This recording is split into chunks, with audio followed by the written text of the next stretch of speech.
உங்களுக்கு அன்பின் வாழ்த்துதல். என் தேவன் நல்லவராயிருக்கிறார். அன்பு பிள்ளைகளே, தேவன் இன்றைக்கும் உங்களுக்கு ஒரு நன்மை செய்வார். ஒரு மகிமையான அற்புதங்களை செய்கிற நல்ல ஆண்டவராய் இருக்கிறார்.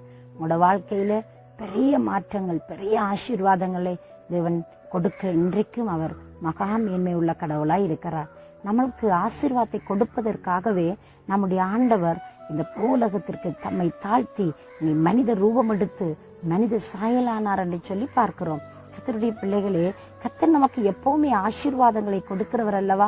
நம்முடைய தேவைகளை பார்த்து நம்முடைய தெய்வம் பெரியவர் அல்லவா?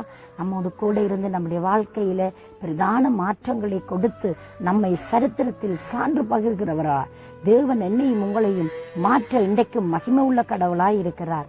இந்த நாளிலும் இந்த காலையில நீங்கள் எதிர்பார்க்கிற வண்ணமாய் தேவன் உங்களோடு பேச போகிறார். தேவனுடைய வார்த்தைக்கு நாங்கள் செவிசாய்ப்போமா? நாங்கள் அப்போஸ்தலர் நடவடிக்கைகள் 27வது அதிகாரம் 24வது வசனம் இப்படியாய் சொல்லுகிறது. பவுலே, பயப்படாதே, நீ ராயனுக்கு முன்பாக நிற்க வேண்டும். இதோ உன்னோடு கூட யாத்திரை பண்ணுகிற யாவரையும் தேவன் உனக்கு தயவு பண்ணினார் என்றான் என்று சொல்லப்படுகிறது. அன்பு பிள்ளைகளே, தேவன் இந்த இடத்திலே அருமையாய் பவுலை தைரியப்படுத்துகிறார். பவுல் என்கிற மனிதரை குறித்து உங்களுக்கு தெரியும். இவர் கமாலியலுக்கு கீழ் கல்வி கற்று ஒரு பெரிய சிறந்த கல்விமான், ஒரு பெரிய பண்டிதர் என்று கூட நாம் சொல்ல முடியலாம். இவர் ஒரு மிகவும் வைராக்கியமான ஒரு ஜூத குலத்தை சேர்ந்தவர். ஆண்டவருக்கு வைராக்கியத்தோடு செயல்பட்ட ஒரு தேவ மனிதர். தேவன் அவரை சந்தித்தார். தேவன் அவருடைய வாழ்க்கையில பெரிய காரியங்களை செய்தார். அவருடைய வாழ்க்கையிலே பட்டணங்கள் தோறும் அவருடைய பணிகளிலே தேவன் நடக்க வேண்டிய சில காரியங்களை குறித்து பவுலோடு பேசிக் கொண்டிருக்கிறார். இப்பொழுது ஒரு கப்பல் பிரயாணத்தை மேற்கொள்கிறார்கள். அந்த கப்பல் மிகவும் சேதப்படத்தக்கதாய் அந்த காற்றும் அலைகளும் கொந்தளிப்புகளும் அங்கே படகிலே மிக வருத்தத்தை உண்டாக்கினது. அந்த இடத்தில் எல்லாரும் பயந்து போய் இருக்கிற பொழுது பவுல் எழுந்து நின்று திடன் சொல்லி தைரியப்படுத்தினார். ஆண்டவர் பவுலுக்கு கொடுத்த வார்த்தை தான் அவ்வளவு பிரச்சனையின் நடுவிலும் தைரியமாய் நிற்க பவுலை வைத்தது.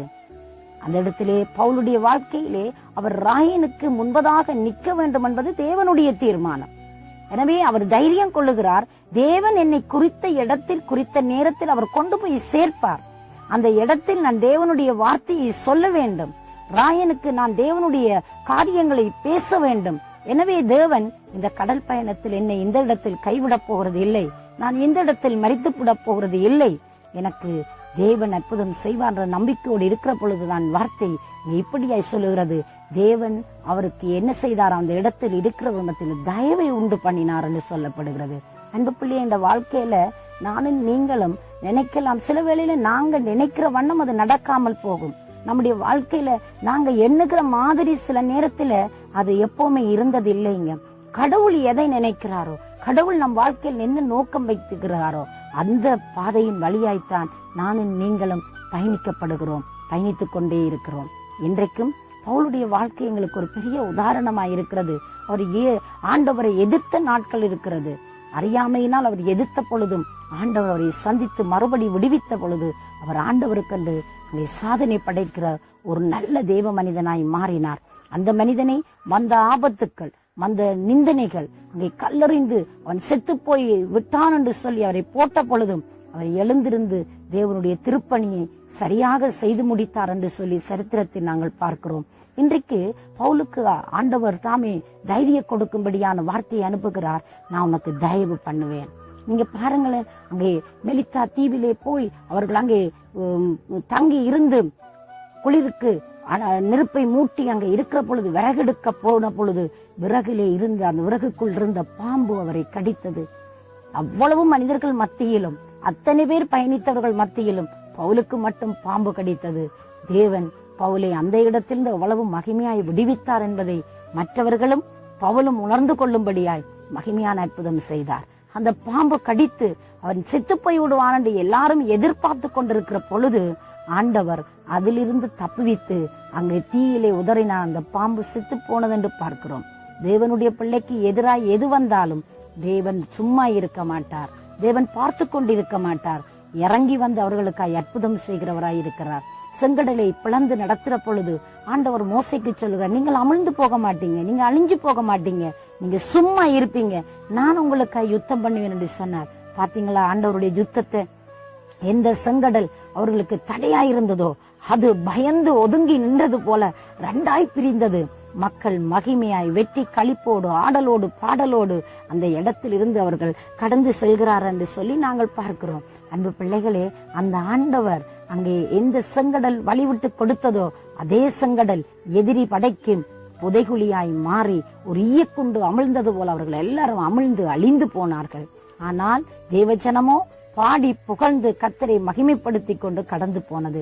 பவுல் செத்து போய் விடுவான் என்று சொல்லி எல்லாரும் நினைத்த பொழுது தேவன் அதிலிருந்து தப்புவித்து எல்லார் மத்தியிலும் தயவை உண்டு பண்ணி தேவனுடைய திட்டத்தின் பால் தேவனுடைய சித்தத்தின்படி அவர் எல்லாவற்றிலும் எல்லா இடங்களிலும் தேவனுடைய வார்த்தையை திருவசனத்தை வல்லமையாய் அதிகாரத்தோடு ஆதாரத்தோடு பிரசங்கம் பண்ணி தேவனே அங்கே மகிமையானவர் கர்த்தரே தெய்வம் என்பதை உறுதிப்படுத்தினார்.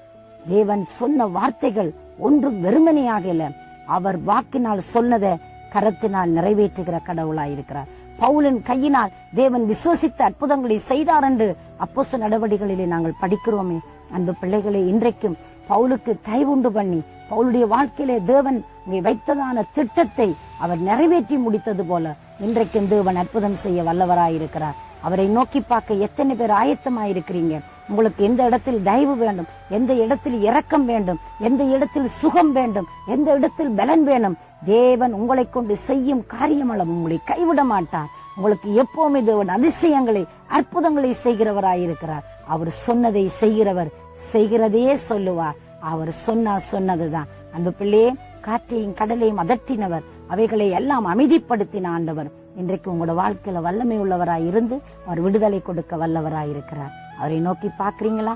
அவரை நோக்கி பார்க்கிற பொழுது தேவன் அற்புதத்தையும் அதிசயத்தையும் செய்து உங்களை கனம் பண்ணுவார். நான் உங்களுக்காக ஜெபிக்கட்டுமா? எங்களை நேசிக்கிற சர்வ வல்லமை உள்ள நல்ல ஆண்டவரே, இயேசுவின் நாமத்தினாலே உங்களுடைய பிள்ளைகள் உண்மை பார்க்கிறார்கள். எந்த இடத்தில் தயவு இரக்கம் தேவை என்று நிற்கிறாங்களோ அப்பா, நீங்க உதவி செய்யுங்க. ஒரு ஆண்டவரே அற்புதத்தை செய்து உங்களுடைய மக்களை கனம் பண்ணி காத்துக் கொள்ளுங்க.